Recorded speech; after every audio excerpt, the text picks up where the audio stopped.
Hello students, कैसे हैं आप लोग। आशा करता हूं कि आप लोग बहुत अच्छे होंगे। पिछले क्लास में हम लोग बात किए थे कैरेक्टरिस्टिक्स ऑफ कैटालिसिस, ठीक है। और वहां पर हम लोगों ने ये देखा था कि एक उत्प्रेरक की क्या क्या प्रॉपर्टीज़ होती है, ठीक है। तो आज की क्लास में हम लोग बात करने वाले हैं प्रोमोटर के बारे में, पॉइजन के बारे में एंड इनहिबिटर के बारे में, ठीक है। तो आइए शुरू करते हैं। तो आशा करता हूँ कि आप लोग अपना कॉपी कलम लेकर के रेडी होंगे। तो चलिए शुरू करते हैं। सबसे पहला पॉइंट, प्रोमोटर। आखिर देखते हैं कि आखिर ये प्रोमोटर होता क्या है, ठीक है। चलिए शुरू करते हैं। प्रोमोटर, तो एक जल्दी से काम कीजिए, अपने कॉपी पर इसको हेडिंग के रूप में लिख लीजिए, जल्दी से लिख लिए। चलिए शुरू करते हैं। नेक्स्ट प्रोमोटर, शुरू करते हैं प्रोमोटर कि आखिर प्रोमोटर क्या होता है, ठीक है। देखिए प्रोमोटर क्या है कि एक तरह से देखा जाए, मैं बात करता हूँ वर्धक। तो वर्धक क्या होता है कि एक कैटलिस्ट नहीं होता है, ये उत्प्रेरक नहीं होता है, या उत्प्रेरक की क्रियाशीलता को बढ़ा देता है। याद कीजिए पिछले क्लास में मैंने बात किया था कि उत्प्रेरक वह रासायनिक पदार्थ होता है जो किसी रासायनिक अभिक्रिया की दर को परिवर्तित कर देता है, ठीक है। और यहाँ पर जो प्रोमोटर है वो उत्प्रेरक की क्रियाशीलता को बढ़ा देता है।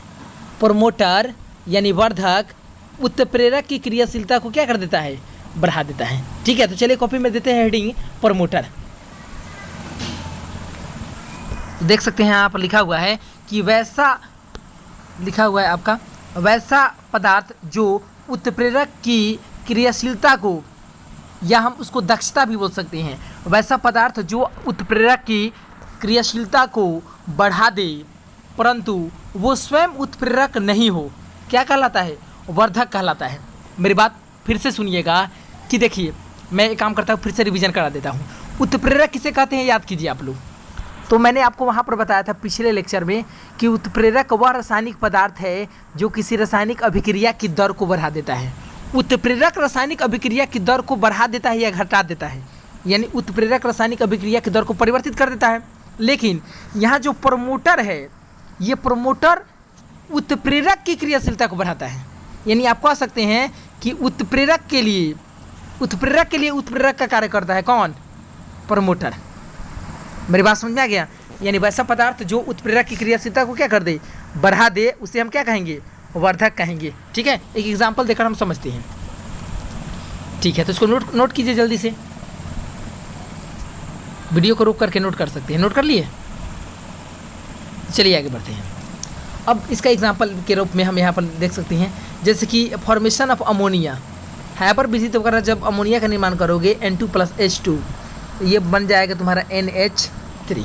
इसको बैलेंस कर देते हैं, यहाँ 3 हो जाएगा और यहाँ पे क्या हो जाएगा, 2 हो जाएगा। इस तरह से ये क्या हो गया, बैलेंस हो गया। तो यहाँ पर हम लोग उत्प्रेरक के रूप में, हम लोग क्या चीज़ का यूज़ करते हैं, Fe का यूज़ करते हैं। क्या चीज़, उत्प्रेरक के रूप में Fe है बाबू आपका क्या, उत्प्रेरक।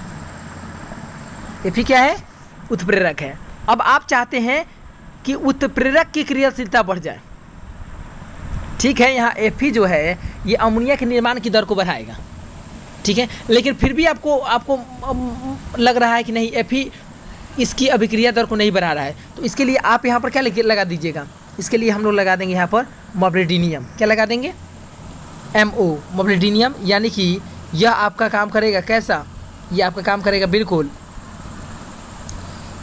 ये आपका काम करेगा किसके तरह, वर्धक की तरह काम करेगा, वर्धक। देखिए याद रखना, ये MO जो है, मोब्लिडिनियम जो है, ये उत्प्रेरक नहीं है। उत्प्रेरक आपका कौन है, Fe है। MO क्या है, तो वर्धक है, ठीक है। मेरी बात समझ में आया कि नहीं, आ गया, कोई दिक्कत नहीं हुआ, नो प्रॉब्लम।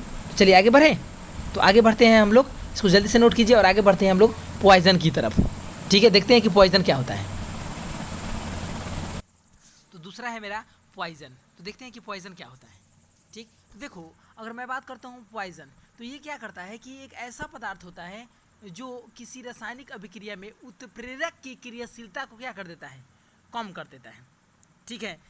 या शॉर्टकट में मैं यह कहूँ तो मैं यह कह सकता हूँ कि जो विष होता है, पॉइजन जो होता है, वह उत्प्रेरक की सक्रियता को क्या कर दे, घटा देता है, ठीक है। तो वैसा पदार्थ क्या कहलाता है, पॉइजन, विष कहलाता है, ठीक है। तो चलिए देखते हैं इसका डेफिनेशन क्या होगा।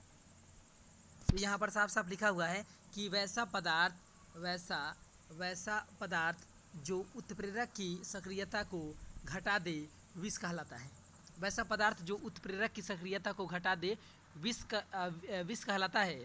ठीक है, तो यहाँ पर अमोनिया का निर्माण ही देख लेते हैं। अमोनिया के निर्माण के बारे में अगर हम लोग बात करते हैं, ठीक है, तो अमोनिया के निर्माण में N2 और H2 ये आपस में रिएक्शन करता है तो NH3 का निर्माण करता है। ठीक है, तो यहाँ पर Fe जो यूज़ किया गया है, Fe वो कैसा है, उत्प्रेरक है।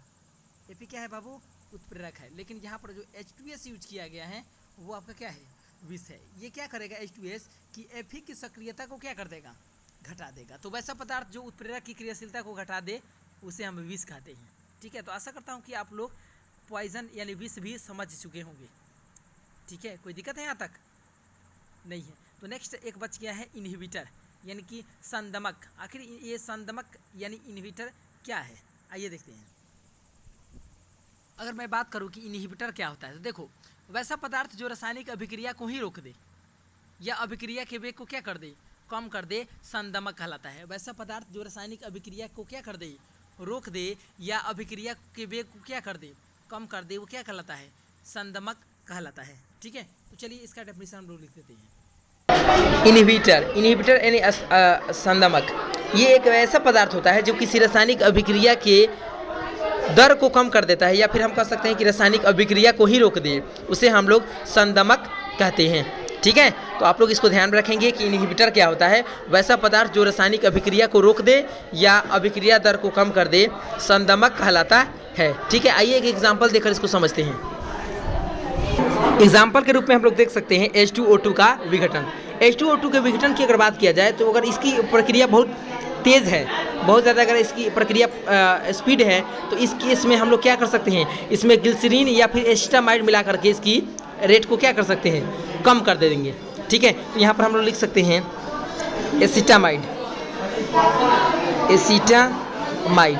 एसिटामाइड को यहाँ पर क्या कर देंगे, ऐड कर देंगे। यहाँ पर उत्प्रेरक के रूप में क्या कर देंगे, एसिटामाइड को ऐड कर देंगे। ये आपका काम करेगा इनहिबिटर की जैसा, इनहिबिटर।